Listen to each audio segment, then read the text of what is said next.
deal of funding going into our regions, because if we think of our regions as being essentially the bulk of the country outside of our 5 main centres, which are Dublin, Galway, Cork, Limerick and Waterford, there's a great deal of public funding already going into our regions. The question is that funding well spent? Is it well conceived?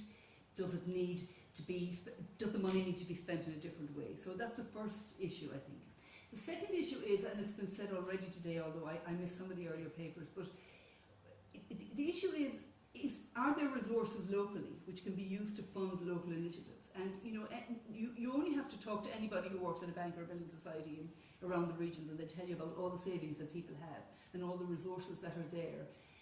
So there is an issue about freeing up local resources for investment and providing a context in which that can actually happen. And I'm not talking so much about venture capital, which is the kind of high end of investment in business. I'm talking more about people seeing potential in their own area and being facilitated to spend their money on that potential. Whether they do that in the context of a cooperative type organisation rather than a company is irrelevant.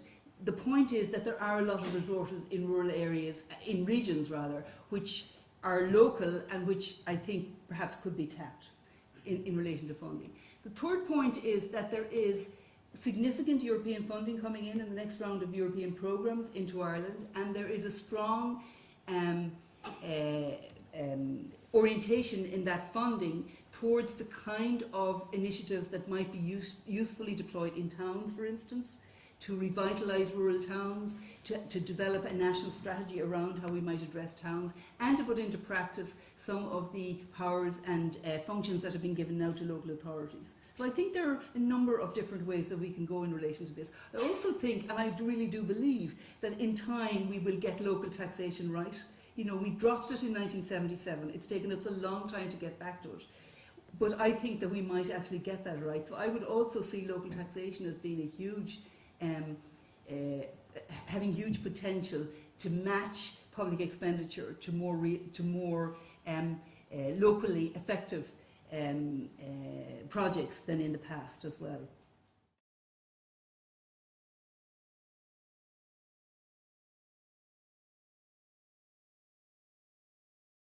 In relation to the National Spatial Strategy, first of all, to address the question you asked, Brendan, the Minister for the Environment has set up a special expert group to look at how we might approach a new National Spatial Strategy, and they're to report to him shortly. This is just a small group of people. And I take it from that there is going to be a new spatial strategy. However, why did the last National Spatial Strategy fail? It failed, in my view, for at least 3 reasons. One is because it wasn't very well specified. I mean, in the sense that we had gateways, we had hubs, and we had other towns in the country. We knew a little bit about what was intended for gateways and hubs. We didn't know anything about the rest, and we didn't know anything about the relationship between them. So that didn't make for a great starting point. Secondly, the National Spatial Strategy became really beset by the localism and clientelistic politics that characterises Ireland. And no spatial strategy is going to succeed unless it addresses that kind of issue. And also in the Celtic Tiger era, there was incredible competition between places and spaces, because it was like people had won the lotto. I mean, I think that's what it was actually like when I look back on it. It was like it just happened so fast, and people just didn't want to miss out, and that led to a lot of competition, which of course should have been managed by the state, and in other countries would have been managed by local administrations, but wasn't managed, and therefore was really problematic. And that fed into the disastrous decision about decentralisation, where a government felt compelled to give everybody a bite of the cherry. Now, I want to be clear on the decentralisation issue, because I think it sometimes really gets a very bad press. It is really important to recognise that other countries have done this very well, and that decentralisation of government services is a kind of inward investment. It's a form of inward investment to small places and to areas that wouldn't otherwise attract private sector inward investment. So it can be actually very powerful as a tool for regional development, provided it's done properly, and that means it needs to be clustered. It needs not to be about headquarters in Carsavine of a government department or whatever. So I just want to be clear on that. But that's why the spatial strategy failed, and a new spatial strategy outside of a national strategy for economic growth and development is going to be a disaster. It absolutely can't be just about space. It can't be just about the regions and sit alongside a rural development strategy over here and a national development strategy over here. It's not going to work. So unless we learn these lessons of the last time and do it better next time, we're not going anywhere.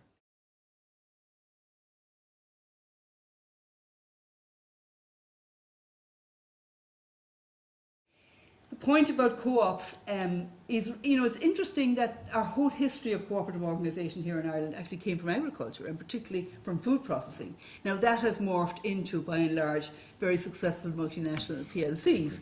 So, maybe that's a good thing, obviously, but it means they're no longer cooperatives in most cases. The places where cooperatives have been most successful, really, have been places like Spain, particularly the Basque region in Spain, which has it's been some spectacular cooperative activity there. Places like Canada and so on. Certainly, there is a much greater interest now in cooperative organisation in Ireland than there was for the last several years, the last several decades. I think emergency and crisis does force people back into looking at cooperative forms of organisation. I think the challenges of setting up cooperatives are quite considerable. I wouldn't recommend them lightly, and I wouldn't recommend them in all sectors, but I know they can be very successful in some. I certainly wouldn't recommend them in agriculture. I think we're long gone beyond the stage where farmers, who are very individualistic people, would find it easy to go back to being cooperative. What is very important to understand in farming is that farming is very spatially segregated, in that most of the farming and food production happens in the southern half of the country. Relatively little happens in the northern half of the country, with the exception of some very spectacular pockets in places like Cavan and Monaghan and so on. But by and large, the significant agriculture production is happening in the southern half of the country. I didn't get a chance to go into all of that, but that's a really important point.